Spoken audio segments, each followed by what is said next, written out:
बड़ी खुशी की बात है, शहीद भगत सिंह नगर से हम चलकर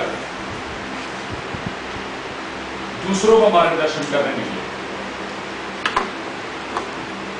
इसी वक्त आज से 15 साल पहले या 20 साल पहले जब मैं विदेश में कहीं जाता था तो एक एशियन, एक इंडियन होने के नाते हमारा सर उठाकर के नहीं चल सकते थे। हमें 3rd grade, 2nd grade Asian ऐसे लोग देखते थे यूरोपियन।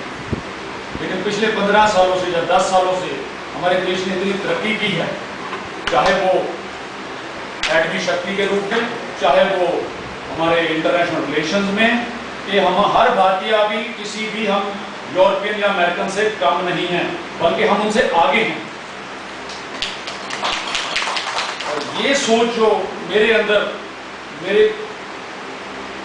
मुझे शक्ति देने में सहायक हुई है, इससे मैंने सोचा कि जब हमारे प्रधानमंत्री विदेश में जाते हैं तो पर्यावरण की बात आती है तो लोग उंगली उठाते हैं, इंडिया चाइना ही सबसे ज्यादा पोल्यूशन कर रहा है। तब हमारे अंदर एक ऐसा गुस्सा आ जाता है कि ये लोग पोल्यूशन तो ये करते रहे हैं और उंगली हमारे तरफ होगा। तब मैंने अपने कुछ खास जो भारतीय दोस्त मेरे बाहर हैं और कुछ विदेशी दोस्त भी हैं मेरे, मैं उनसे बात की कि हम कुछ ऐसा करें कि इनको दिखाएं कि हम तुमसे आगे हैं और तुम्हें मार्गदर्शन भी दे सकते। इस मनोबल से गो ग्रीन इंटरनेशनल ऑर्गेनाइजेशन यानी GGIO ने क्षेत्र, धर्म, जाति जैसी सभी रेखाओं को लांघकर धरती माता को इसके दुश्मनों से बचाने की सोची है। अब जब पौधारोपण इस तरह से बढ़ावा दे रही है, पौधे तो सब लगाते हैं, हर देशों में लगाए जाते हैं, हमारे जहां भी लाखों करोड़ों पौधे हर साल लगाए जाते हैं, इस तरह से बढ़ावा दे रही है ताकि जो भी पौधा लगाया जाए उसे सुरक्षा भी दी जाए, तो किसी को बोध दे दिया जाए ताकि लगाने वाला व पालने वाला दोनों ही इसके साथ भावुकता से जुड़े, इसे पूरा पेड़ बनाने की कोशिश करें।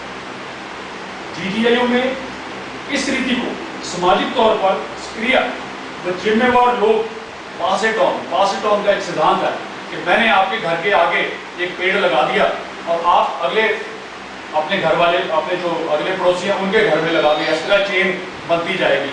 आज हमारा कोई जो क्लब है या कोई समाज सेवी संस्था है, वो मान लो किसी दूसरे के कॉलोनी में जाके 10 पेड़ लगाती है, तो वो कॉलोनी वाले सोचे भी हम अगली कॉलोनी में लगा देते हैं। तो ऐसे ही ये प्रथा जो पास इट ऑन है, उस सिद्धांत पर हम आगे बढ़ रहे हैं। आदरणीय सज्जनों, हमें जीने के लिए ऑक्सीजन की जरूरत है और यह 2 जगह से मिलती है। पहली कुदरती जो आती है वृक्षों से, दूसरी अस्पताल में पाइप के जरिए। हम सभी को विश्वास है कि समझदार लोग वृक्षों वाली ऑक्सीजन पसंद करते हैं, इसीलिए हमने पेड़ लगाने का अपना मुख्य आदेश रखा। पर्यावरण में पेड़ की जितनी महत्वता है शायद बाकी चीजें उसके बाद में आती है। यूनाइटेड नेशन ने विश्व एक अभियान में 1 बिलियन पेड़ों की बात की, यानी कि 100 करोड़। उन्होंने कि 100 करोड़ पेड़ हमने दुनिया में लगाने हैं, ऐसा उन्होंने एक अभियान शुरू किया है। उसके मुकाबले में मेरा कहना है कि हम अकेला भारत 1.25 बिलियन, 125 करोड़ पेड़ लगा देगा। पूरी दुनिया 100 करोड़ लगाने की सोच रही है, हम अकेले ही 100 करोड़ लगा, 125 करोड़ लगा देंगे। लेकिन जब हमारा हर व्यक्ति एक पेड़ लगाने की कसम खाए, और अगर हमने 125 करोड़ इंडिया में पेड़ लगा दिया तो पूरे विश्व का पर्यावरण का नक्शा बदल सकता है। जब मैंने GGIO की सोची थी तो यह बहुत कठिन लग रहा था, लेकिन विदेश में बैठे कुछ भारतीय विदेशी नागरिकों ने मेरी सोच को समर्थन दिया। भारत की जिम्मेवारी में नवांशहर के ही राजेंद्र अरोड़ा ने मेरा साथ दिया और आज ये बिहार, बंगाल, गुजरात, महाराष्ट्र में ये हमारे एनवायरमेंटल फील्ड यूनिट है जो गो ग्रीन क्लब इंटरनेशनल के नाम से जाने जाते हैं, वो खुलवा दिए गए हैं। और सबसे प्रथम जो क्लब था वो नवांशहर जिला हेडक्वार्टर में खोला गया था, जिसके ऑनरेरी चेयरपर्सन हमारे डिप्टी कमिश्नर हमेशा ही रहेंगे और हैं। पंजाब सतह पर हमारे डॉक्टर इंदर मोहन जी हैं, वो भी नवां शहर से ही हैं।